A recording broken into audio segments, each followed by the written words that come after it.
some warnings to have them. This is something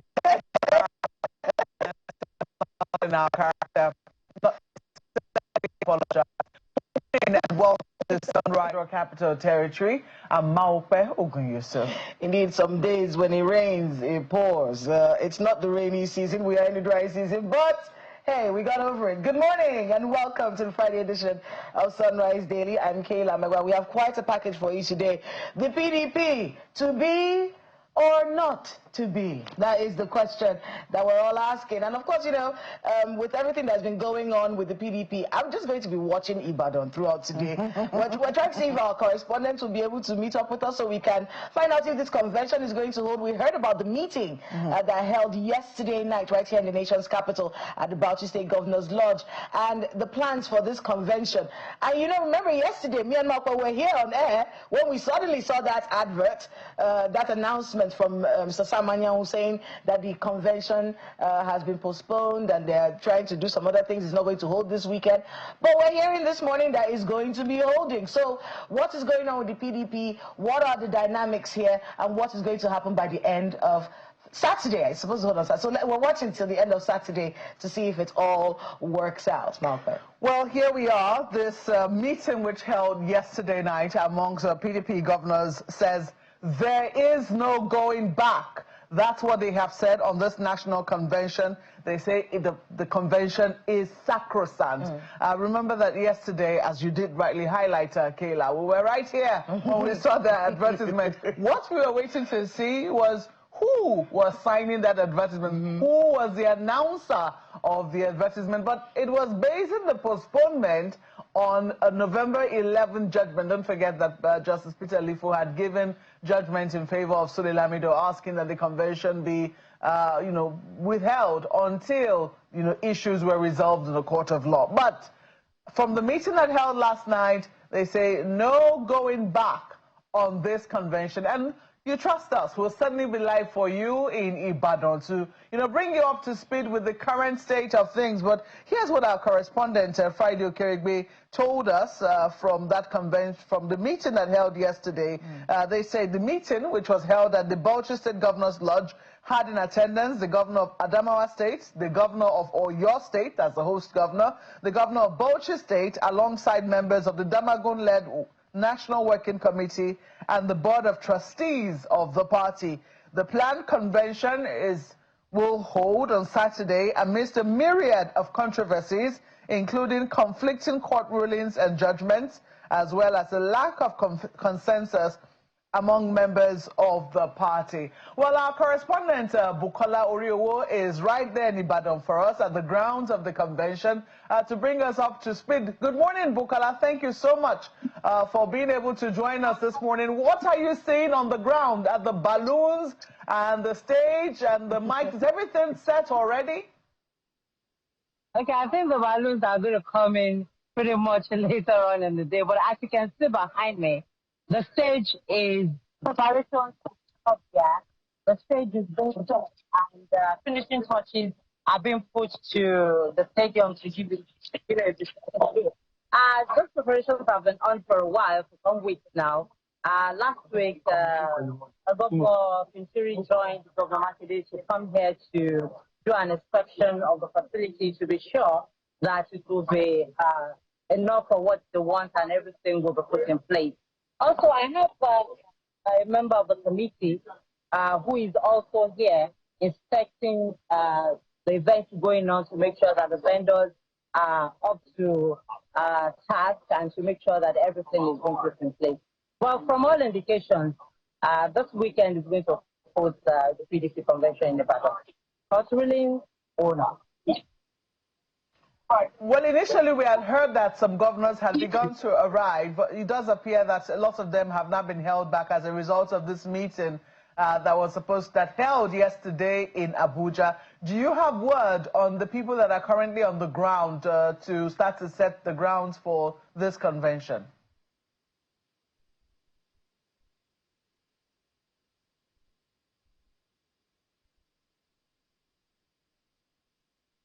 Oh dear, Bukola. I don't know if you can hear me, Bukola. Bukola, can you hear me?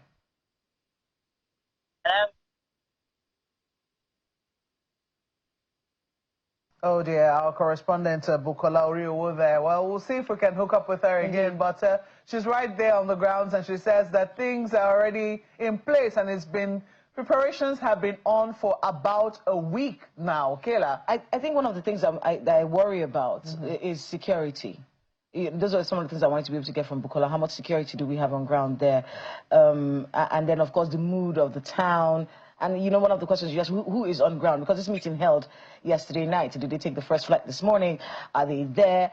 Is there anyone talking to them? Are there party officials? This does seem like the Damagun faction, the Damagun-led part of the People's Democratic Party that are pushing for this to happen. Are they on ground? What's the question? How does this affect the future of the People's Democratic Party? And remember, the conversation has always been about getting their house in order to get themselves ready for 2027. Is this going to happen? Is this in the best interest of the party? Will this unite the warring factions? Kayla, a lot of questions you have there, but I can tell you that Bukola might not be able to take all the questions. But we do know somebody who should have an idea of some of those questions that Kayla is posing, and he's right there in our Lagos studios. We have joining us this morning Mr. Segun Showumi, who is a member of the People's Democratic Party and also a public affairs analyst and strategist. Mr. Showumi, good morning. I'm sure you have heard the list of questions that Kayla is posing this morning. So you better hold on to your seat because she certainly will be firing them as salvos. But what do you make? Because here we are now. We saw that advert yesterday placed by the Samuel Ayenwo faction, and then this morning, we woke up to the outcome of the meeting that the governors held, saying, no going back, this convention is sacrosanct. What is your reading of all of this? Well, when any organization enjoys perpetual recidivist ideas, what does that mean? When the law says do this, they will make up their mind that they will do that. When they go to courts to go and ask the law to help them interpret what they could have done by themselves, and the court gives a judgment, they'll make up their mind that they are equivalent to a court of appeal and they will not obey. You know, it's a difficult situation for the entire country, and I'll tell you why. If the law were to strictly apply itself and say that there is a res judicata, which means that this case is already decided by Omotosho and Lifu, it will mean that they have to be prevented from gathering.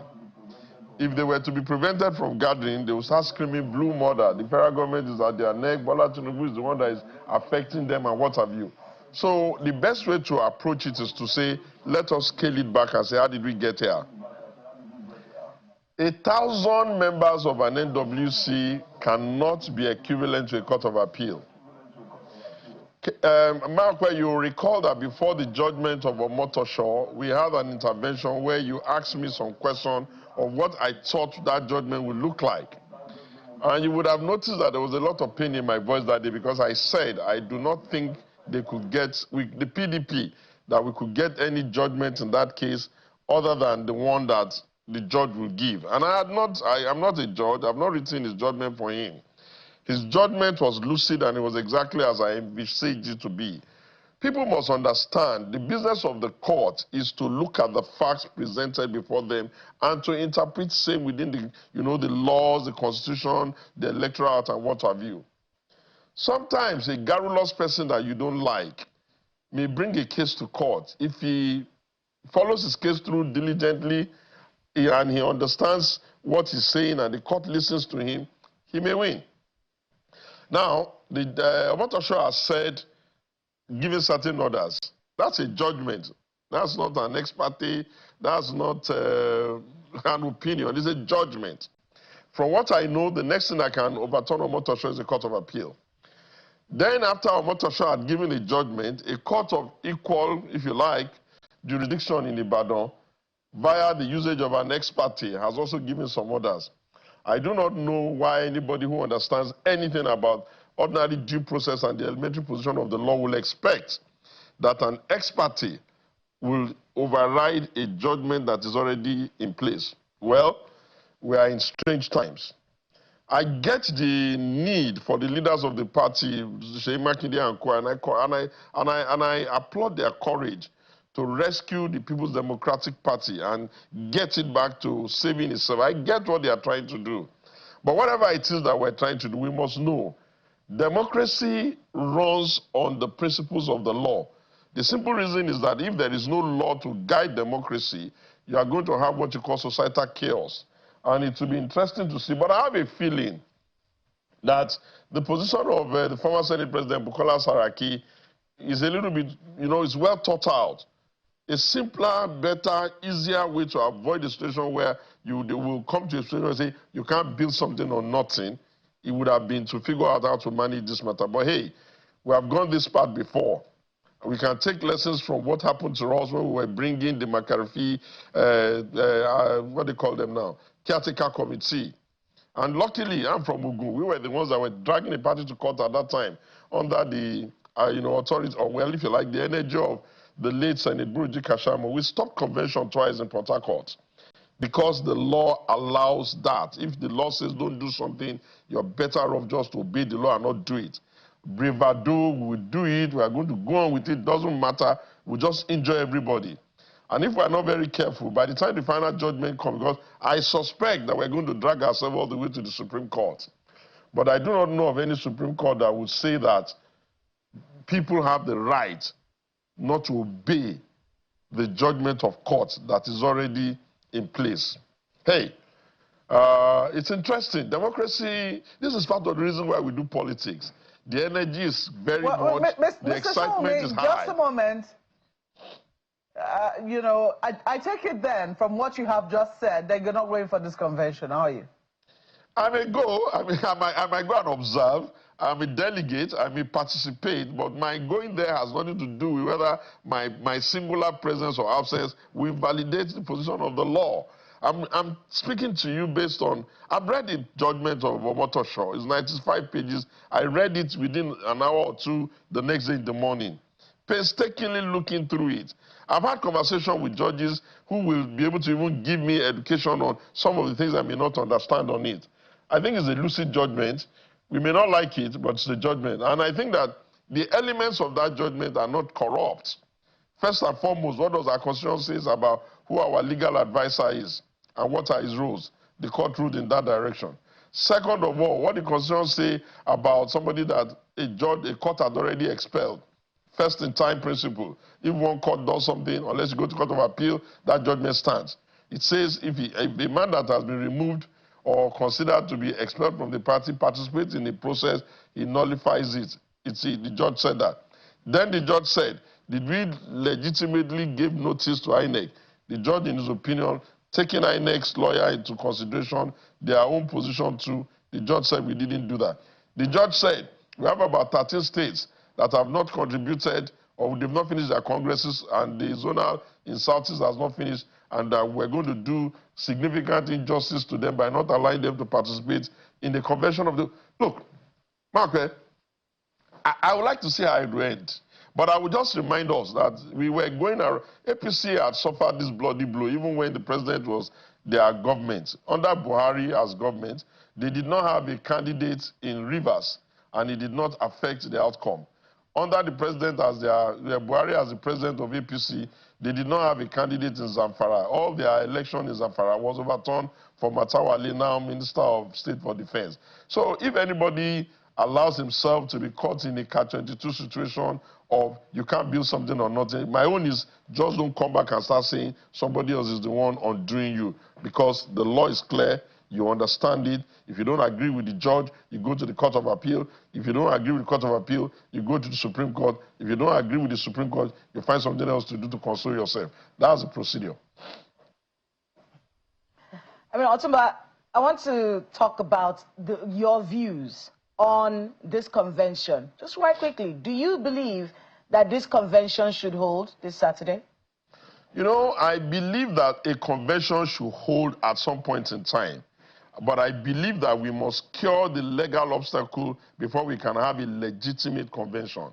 Well, the greatest joy of my heart would have been for us to gather at that convention and get our new executive and be done with the last order of Yosha Ayu-led working committee. That would have been my joy.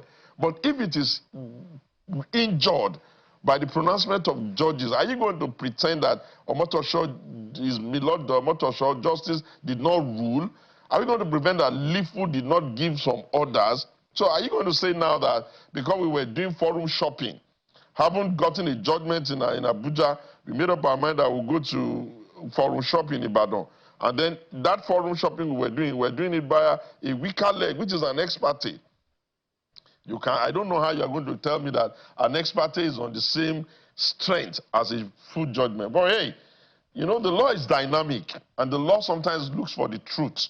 So maybe they will sidestep procedural, you know, administrative, constitutional issues so that they can serve the whips and caprices of the people who want to be that way. I don't know. I have no desire for us not to make progress. But you see, when you tell a political party like... of the party... Yes. Some stalwarts of the party are saying that this whole thing, this event, this convention that is holding on Saturday will be an exercise in futility. It's going to be knocked on every side by those who have said that the convention shouldn't hold until what you just mentioned now, the legal issues and some kind of reconciliation happens in the party. Do you agree that this could be an exercise in futility? It's worse. An exercise in futility is mild. You know, if it's an exercise in futility, it will not have knock-on consequence. This is not going to be an exercise in futility, strictly speaking. What they are likely going to find is that we're going to find a situation where we're making our situation worse. Because by Saturday, if they go ahead and do it, they will claim that an executive is in place. Then that executive will want to start filing, you know, orders. They have Osho election to worry about, and some of the other, they have Ekiti to worry about. Then we'll have a situation where we'll not be having a situation where they say we can't build something on nothing. By virtue of that, we have become injured. And then if we run all the way to the Supreme Court, it may take us some time to get to the Court of Appeal, take us some time to get to who is going to go and risk his ambition or his elective possibilities? Are we now surprised that governors of the PDP are decamping and leaving the party? Because you're just risking that they will get to the end of the line and somebody will say that they were not validly nominated by virtue. And let me be clear, very clear, by the interpretation of the 2022 Electoral Act, and the INEC Constitution and INEC Electoral Act, that is the one that guides INEC. It has already said clearly that political parties are organized for purposes of presenting candidates from their national headquarters, being the lead, and exercising their power through a combined authority of the chairman and the secretary. When this whole thing started, I ran to them before it got to court. Please, gentlemen, be wrong together, but don't split. Be right together, but don't split. Now they have split themselves into two. You have a point of action that is being led by the secretary. You have another one that is being led by now the Damago, whom they claim is suspended chairman. I can guarantee you we're in trouble. We are in real trouble. All right. We'll get back to you shortly, Otumba, but I hear that Bukola is back with us. I think she has a guest with her at the venue right there in Ibadan. Bukola, can you hear us?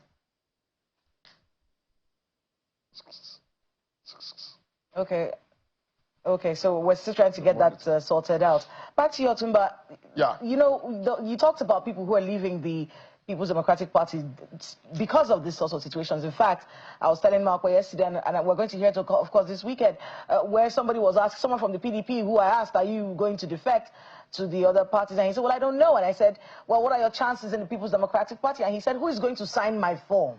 Exactly. Who is the national secretary of the party that is going to sign my form? You know, so with those kinds of questions coming from people who have political ambitions, you as well have political ambitions. What does this situation in the PDP portend for people like that in your party? You know, because a political party is a free joining organization, but organized and managed by a self-imposed constitution within the bigger concern of the country and in tandem with the Electoral Act, the best thing should always be get yourself back to the table, de-escalate whatever it is that you say you are doing, climb down from your high horse, look at the reality of paddling your canoe together so that you can self-save.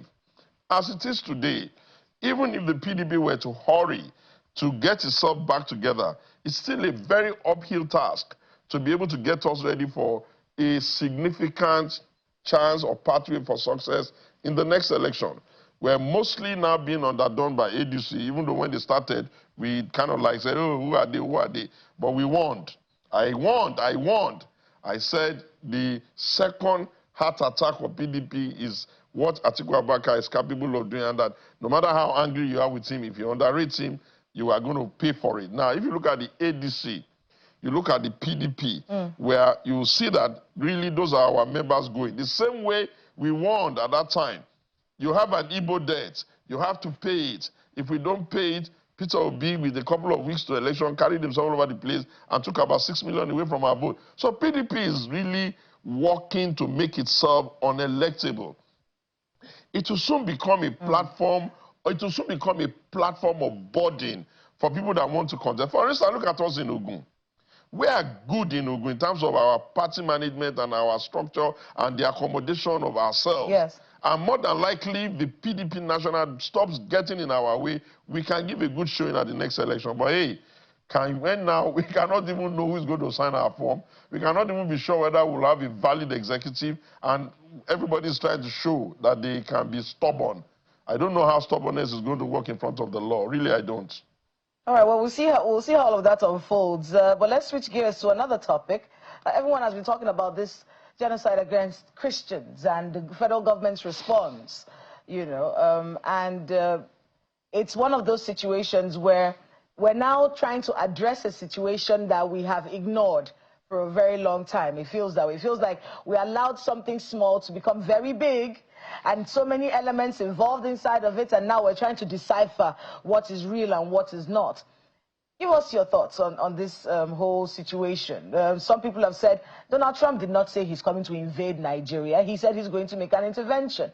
And we can hear from some leaders in the Plateau and in the Benue that they welcome such an intervention, whatever intervention. In fact, someone told me, even if it was the Saudi Arabia prince that said he was going to help, that they will take it, any help to help save their lives. What do you think about the situation and the federal government's response to this question about a Christian genocide in Nigeria?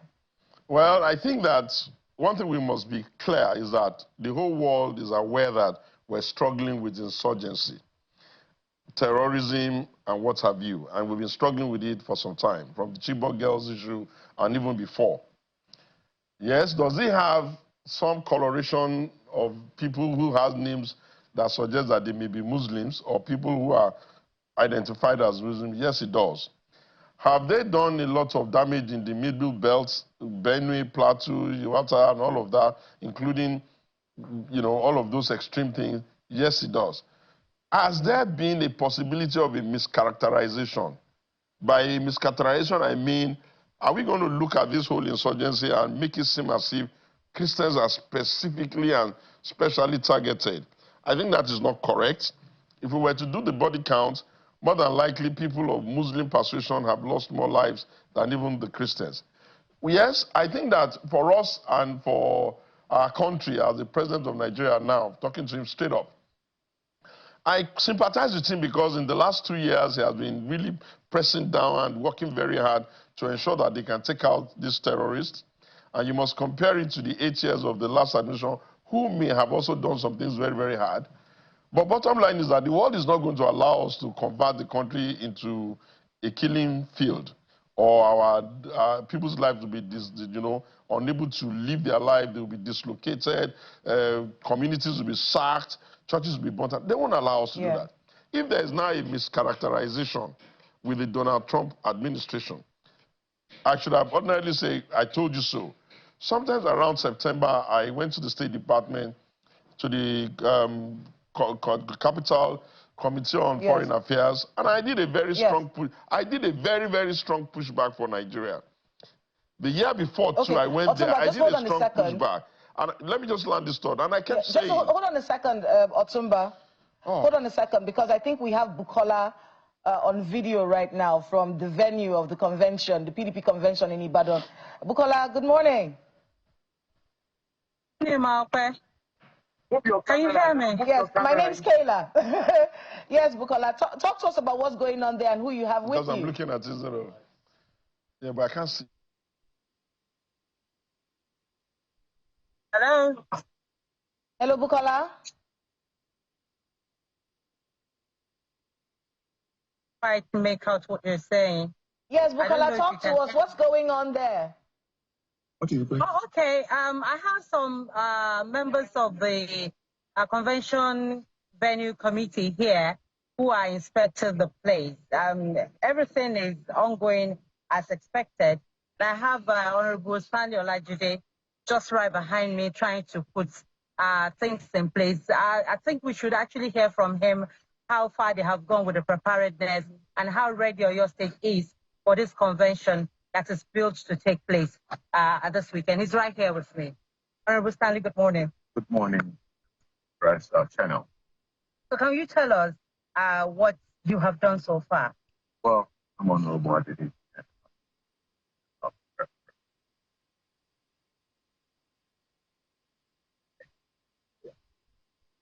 For the convention, I can tell you, if you go around, you see that the stage is going up almost about 80% completed. Our flags are flying. The decoration going on. We're putting all the last minute touches in place, and also the security being deployed across the entire venue. We are super excited about this event, and we know it's going to hold and things are going to be fine with our party, PDP. Okay, thank you. Are you sure that the entire PDP force shares your excitement? Well, look, there's no way I can tell you that 100% will be, but I would tell you the simple majority we are. Simple majority. Okay. Well, when you have it there, and that's Honorable Olajide telling us what measures they have put in place to ensure a successful outing over the weekend. We do hope that despite the injunctions and counter-injunctions, that peace will reign eventually tomorrow. All right, Buki, thank you so much for your time and for your reporting. We certainly will keep tabs with you as well as our other correspondents who shall join you over the course of the weekend. Our correspondent, Bukola Oriowo in Ibadan, especially at the convention grounds where it is built to hold this weekend. Well, you're still in conversation with Mr. Segun Showunmi, who is in our studios in Lagos, and we've seen switch gears, but we go in and out, trying to give you updates on the situation from the convention grounds of the PDP. Mr. Showunmi was answering the question on the threat, posed by Mr. Trump, how it's been viewed by Nigerians, how it's been welcomed or not welcomed. And Mr. Showunmi, we're sorry to cut you in the middle of your thoughts, but please go ahead. That I had stayed in the Foreign Affairs Committee of the Congress, and I had said to them very clearly, we have some issues with insecurity, but these are the areas, if you wanted to help, you could help us. One, help us with policing capability and policing funding. Because at the end of the day, we had enough first responders, boots on ground, these issues are policing. Two, share security intel with us so that our people you have eyes in the sky. Why would you have this intel and withhold it from the people of Nigeria? Share it with us. Number three, look, the world is a rainbow. We're not going to be able to create a unipolar world where everybody just dances to one person's tune. Therefore, you must understand that the peculiarity of who we are, how we are, our issues, our evolution requires more empathy than bully. And then the point number four, be the partner with Nigeria on two levels, with the government of Nigeria and with the people of Nigeria, such that you can understand that there is nobody sitting in the federal government of Nigeria, with due respect, that is interested in encouraging killings. They may not have all of the equipments they have. They may not have all of the fine technologies you have. If you really do want to help us with this, help us track the money. We don't manufacture those sophisticated weapons. Those weapons have ISO numbers. Track the manufacturers and how they are getting this logistic. The Scotch egg tactics they are using, which is a military tactics that we seem to see them using, is beyond what they can do without the help of some mercenaries. If you want to help Nigeria, help Nigeria. But do not insist that your concept of a deglobalized world will mean that Nigerians cannot have partners elsewhere or cannot look for other things. And I want them. I said, Europe and America, you've been our neighbors forever. But it has not occurred to you that we should have trains. It has not occurred to you that we should have infrastructural development on the scales that we are getting from our father neighbor, the Chinese. who seemed to be more empathetic and more willing to allow us to build quickly too. And I then rounded up by saying, Africa will not be here on the planet, under heaven, clapping for you guys. We too will have a right to hold our own and all that. But you know what? The federal government is very slow with its diplomatic maneuvers. The federal government, this particular federal government, as far as I'm concerned, has not constituted a ministerial groupings that reflects the diversity and the energy and the strength and the intellect and the capacity and the human resource that this country has. So they would only do what they can do. They will wumble and fumble. They will speak a lot and not be able to move anything. They won't even get access where access is required, because some of these things you want to do with countries, you need people with access. You need people that have access that can tell you, okay, why don't we let's try this, let's try that. But if they enjoy the energy of their garrulous, irritating aides who go up and down the place just irritating the Nigerian people, making the work of the president harder, it's their business. We are going to live with the consequences of whatever mistake they make or don't make. But if they think that threat is a light threat, they must be joking. We have enough friends there. We follow them up and see what they're doing. They are not just talking. They truly mean that they okay, believe. So believe. If I understand you, I mean, first and foremost, it seems that you're touching on another topic. But if I understand you clearly, you are not happy with the federal government's response so far. You think that the response has been wobbling. Is that correct? What has been their response? Their response has been no response. A smart federal government by now would have detailed some very high-powered people. Let me give you 3 people that you can send there that will start shifting it for you. You set up a committee, Obasanjo is chairman. It doesn't have anything to do with whether than to serve Nigeria. You put Anyoku in that committee and find somebody else from the north to balance it. You tell them to go to America and go and get into conversation with the state and get some concessions on how we're going to ensure that we understand us. And who are you sending? You're sending someone who goes to Piers Morgan's show and is having to do a revision because he had gone there, probably not to go and give a good account. Or you're sending some guy that is just running from one media house to the other, doing all over the place. You think diplomacy works on that? The world is not run that way. There is a new deglobalization going on. It carries with it some consequences. Those consequences require steady nerves, people with access, people with gravitas. You can't convert Nigeria into a nation of a backwater country that does not have the capacity to say this is our position and get some concession. All right, Mr. Showme, I wanted to also take you up very quickly on this new controversy that has now broken out. We do not seem to have a consensus on, on response. Just this morning, we're looking at, and this is between one of the president's ministers, Minister Yesom Wike, Minister of the FCT, versus a naval officer. Yesterday, we got a response from General Lucky Rabo, who was former Chief of Defense Staff, who says insults to officer is insults to the nation. And we've also seen that of PANDEF, Ambassador God knows Igali, was also very strong in terms of his own condemnation of what happened. He says that the military was misused for personal and private assignments, and he calls for apology to the president, to the minister, and also a presidential intervention. So it does seem that there is, a lot of people, of course, take objection with the words of the minister to the young military personnel. It does appear that there has been a lack of consensus on what exactly ought to have transpired, because some people say it brings to the fore again this very tricky issue of civil-military relations. Your thoughts? There's nothing tricky there. If you have listening tools, and I expect the government to have, listen to what's happening on radio, listen to what's happening on television, filter the internet and see the opinion of Nigerians, what you are going to find out is that the federal government of Bola Ahmed Tinubu has a wicked problem. And what is this wicked problem?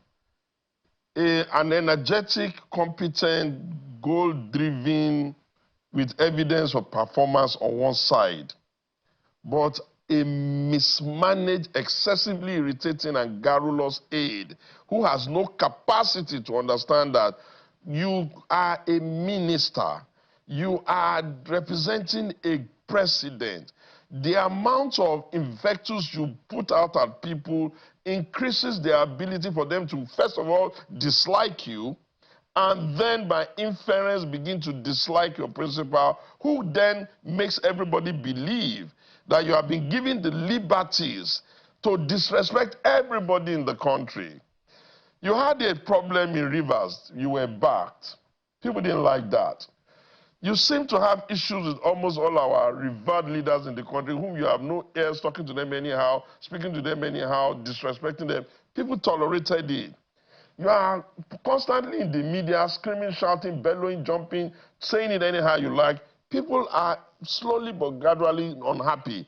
And suddenly, you have to do a ministerial responsibility that could have been done via administrative correctness. But in your I'm bigger than everybody, I'm very strong, and this and that, you put yourself in a situation where a junior ranking officer is now forced to hold the line before you and made yourself and the entire government you represent to become the caricature of Job. Let me advise so that they know. I once asked Chief Obasanjo one day when he had finished that, sir, how do you people control, how do you get the army and the armed forces to behave in civilian regime? He paused and said to me, Segun, you are the son of a soldier. I went to ministry. That's a good question. Now let me educate you. And I'm sharing this so that they can learn that, look, the armed forces are well trained.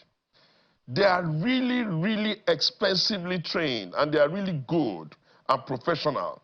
They will not take orders from a person whom they see is a little bit not properly or professionally able to give them orders. Rather than that, they will stay their ground, or they will just say, yes, sir, and not carry it out. That the way to manage civilian-military relationship is to ensure that you are up to speed yourself in your own ways, and you are professional yourself. Then you can then, engage them. At the end of the day, okay, tell me, have you not looked all over the world and look at the quantity of skits that they are making? You can't run government like that. You cannot be an irritating, garrulous aide of a government. You will make everybody even begin to dislike and hate the government you say you are serving. You are not serving at your behest. Yes, you are the minister of FCT. You are serving us. You are serving the citizens of Nigeria. You are serving at the behest of the president. You must control yourself and manage yourself better. Mr. Shomi. Yeah? All right, Mr. Shomi, I believe that, your point has been made, and yes, we're almost out of time because we do have another guest. We have to thank you for sharing your thoughts with us this morning, and, sorry we had to interrupt you in the manner that we did when we had to go to Ibadan. Mr. Segun Shomi is a member of the People's Democratic Party and also public affairs analyst. And the convener of the alternative movement. Interesting. Well, thank you so much for speaking with us this morning, Mr. Shomi. Thank you. We take a moment now. When we come back, we're going to Kano. And yes, the wave of defections hitting all the other political parties has not just hit the PDP. It also has hit the NNPP, which has been, an organic movement in Kano. How are they taking this? In just a moment, please stay with us. Welcome back to Sunrise Daily. All right, so we're talking politics right now. Like Malcolm said, we're moving to Kano State. The conversation around the defection of people from parties. And we're seeing another high-profile member of the NNPP this time defecting from that party. And joining us for that conversation right now is the Director General of the Kano State Signage and Advertisement Agency, CASA, and member of the Kwankwasiyya movement in Kano State, Mr. Kabiru Dakata. Thank you so much, Mr. Kabiru, for being with us this morning. Thank you very much for having me. Okay, so let's talk about this defection. It's a long story. Mr. Abdulmumin Jibrin Kofa was suspended from the party some time ago for anti-party activities, and now with this defection. Talk to us a bit about the mood in the NNPP and the mood in the Kwankwasiyya movement, the mood in Kano, following this high-profile defection. Thank you very much. And as for us in the Kwankwasiyya movement, There's no cause for alarm. Everything is going calmly. And as you are aware, just yesterday, His Excellency, the Executive Governor of the state, has flagged up another, round of scholarship where we sent 501 students to different universities abroad. So there's no cause for alarm. Everything is going cool in the state and in the government. As you are aware, the Kwankwasiyya as a movement was not built around, individuals occupying political positions. It was around the people. It's a people movement. So few defections cannot shake a foundation built on conviction. So there's no cause for alarm. The influence of the Kwankwasiyya as a movement is drawn from the communities. It's not drawn from the corridors of Abuja. Of course, politicians can come from one political party to another, but the movement remains solid. The people are with the movement. Kwankwasiyya movement is the dominant movement in Kano State and now is going to be the dominant movement in northern Nigeria. Take it or leave it. No politician, all these ones that you're talking about, those that become, those that are already in APC, they are all at a time mentees of our leader, the former governor of the state. And now, the governor of the state, Alhaji Abba Kabir Yusuf, is making the impact, So people do not give a damn about which political party a member representing them is, so long as that person does not belong to the movement, he's not going to get it again. So as for us, there's no cause for alarm. Everything is going smoothly. The movement remains solid. People are with the movement because they have trust. They have seen the impact, and they are still seeing the impact of the Kwankwasiyya government. The free education policy, the infrastructural development, the human capital development aspect, construction of schools, renovation of hospitals. If you go to Kano State, you think that the state has moved to like a construction site everywhere. Construction is going on. So there's no cause for alarm. We have confidence in the people, and the people of Kano State are intact. Their votes are intact. When the time comes, they are just waiting for the directives of our leaders to tell them, go this way. And I'm assuring you they will go that direction 100%. All right, Mr. Dakata, we really want to, take your word for it. But, some people will say 2 years to a major general election and prominent members of your party are being taken away, that they believe that this is a sign of things to come, given what it is that we've seen happen to other political parties. It would seem that it's one day, one defection. And for the longest of times, it would seem that the NNPP had been spared. But from what we're seeing now, that is no longer the case. So it does appear that something is chipping at the stronghold of the NNPP in Kano State. And some people will say maybe you should actually have some cause for concern. You see, Mahape, for some political parties, it will be something strange. But for the movement, it's not something strange. Check your archive. In 2015, the movement delivered Kano for APC, 100%. But before 2019 election, Ganduje and some elected members betrayed the movement, moved to the other side. We waited to the 2019 election. We defeated him. You understand? In 2023, the same thing. We defeated his candidate. And don't forget, you're talking of 2 years before election. In 2023, we adopted NNPP as a party less than a year before election. And our gubernatorial candidate, the sitting governor of the state, His Excellency Alhaji Abba Kabir Yusuf, became the highest scorer of votes in 2023 election among all the governors elected.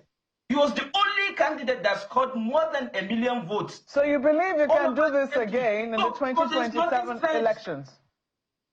Come again? You believe you can do this again in the 2027 elections in spite of this defection? If election is going to take place tomorrow in Kano, it's going to be 100% for Kwankwasiyya. Forget about these people you are seeing. But Some of them... What do we make, just a moment, what do we make of the rumors that indeed the Kwankwasiyya movement could be supporting the APC come 2027? Are there rumors that we should dismiss? We understand that the calculation ahead of 2027 is showing that political groups need to, align, need to form alliance. So we are not against that. If it happens that our leaders are comfortable in joining the APC or any political party, so be it. And that's one of the things that Ganduje and his people are afraid about. Because they know the moment our leader, Kwankwaso, steps into the APC with our governor, with us behind them, they are no longer relevant. And that's why they are trying to create this impression that, okay, we are bringing the members of the National Assembly to our side, so APC does not need Kwankwaso. It's not so. All of them. Ganduje at a time said it. In 2019, when he got some Kwankwasiyya members to join his camp, after the election, he asked them, you joined us and you did not add any value. Senator Kao Simela said it recently, that in 2019, all of us ganged against Kwankwaso, but we did not defeat him. So forget what you are saying. So, I take it then, just a moment. Tomorrow, Kwankwasiyya will deliver it 100%. I take it then that this defection, people who are reading it as a sign of what is to come in 2027, that this is perhaps the start of an alliance between the Kwankwasiyya movement and the APC, will be wrong. Is that what you're saying? If it happens that we are going to be in the APC, then congratulations to Tinubu and other APC leaders. You understand? And if it happens that we are going to be on the other side, forget about those you are seeing in the APC. We have the people. The people are waiting for us. We are relevant. Our relevance is guaranteed because our connection to the people is genuine and consistent. Don't be deceived. So long as it's Kwankwaso, Abba Kabir Yusuf, the Kwankwasiyya movement, nobody can claim control of Kano politics. Don't listen to anybody. Forget about all this thing you are seeing, Maupe. All right, I'm sure Nigerians have heard you. We have to thank you so much for sharing your thoughts with us this morning. Mr. Kabiru Dakata is the Director General of the Kano State Signage and Advertisement Agency, CASA. He's also a member of the Kwankwasiyya movement in Kano State, which he says is alive, strong, and doing very well. Thank you so much for sharing your thoughts with us this morning, Mr. Dakata. Thank you very much, Maupe. Well, that's where we wrap up this Friday, Kayla. We pulled through, didn't we? Ultimately. Thank you so much for coming along this ride with us. Certainly, as Kayla did say, keep your eyes in Ibadan. Don't miss it, because if you snooze, you just might lose this weekend. Well, thank you so much for being a part of the program. I'm Maupe Ogun-Yusuf. Indeed, Business Morning is at the top of the hour. And hey, at the risk of Chris sending us a bill for the advertisement, hard copy will be tonight at 8:30. And we are expanding this Christian genocide conversation to involve leaders in communities in Plateau State. So you don't want to miss that one. And Kayla Megwa, have a great weekend. Goodbye.